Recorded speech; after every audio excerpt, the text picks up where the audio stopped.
Good evening, everyone. I'm Jim Needleman. And I'm Tiffany Lundberg. Thanks for joining us for Local 4 News at 6. We are learning new details about a devastating fire in Muscatine that killed 3 people and critically injured 1 more. Investigators have been able to figure out why that fire started, and that's tonight's top story. The fire marshal there says there are several places where it could have started. Firefighters got the call around 6 last night. They were there until early this morning. The Muscatine Police Department was able to rescue a victim from a window, but he remains in critical condition tonight.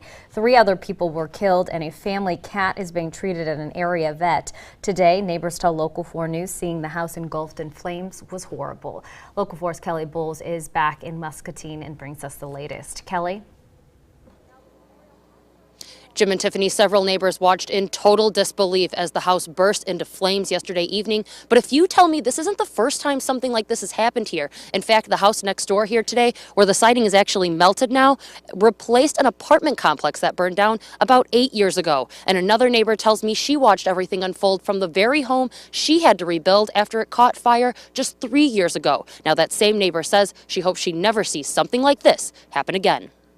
Well, kind of like wood burning, but you could not see anything around. That's all Nelson CRUZ noticed when he walked out to get the mail yesterday evening. But just moments after shutting the door behind him, I seen teenagers yelling fire, and they were trying to kick the door and trying to get people out, but the flames, within those 5 minutes, it was mostly just black smoke coming out. With 4 young children inside, he quickly looked for a way to get his family to safety. I was running around the house within those seconds trying to find something to cover and run out of the house. You can't just run out with a baby and a few toddlers. Luckily, his house and everyone inside are okay today. Police department and the fire department did a very good job, and they evacuated us fast. Even some officers even carrying my kids out. But this afternoon, he could still see the marks in the snow where he watched the stretcher carry away the only survivor. You just worry about the survivor. Serving as a heartbreaking reminder that nothing will be the same next door. Loving family, the mother will actually sit out the door every day and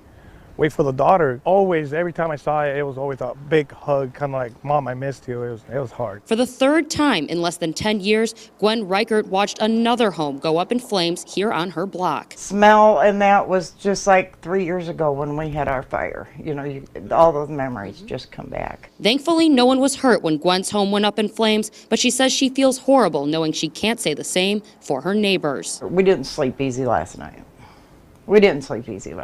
Today, hearts are heavy on this quiet street in Muscatine. You know, that's just something you don't want to see happen to anybody. Now with 3 fires claiming lives and homes on this block alone in less than a decade, they're hoping this tragic blaze is the last. Now, I spoke to the fire marshal earlier this afternoon, and he says they have ruled out any possibility of foul play. He went on to say that there were smoke alarms in the home, but whether or not they were working at the time remains unknown tonight. Live in Muscatine, Kelly Bowles, Local 4 News. Kelly, thank you. And the past 2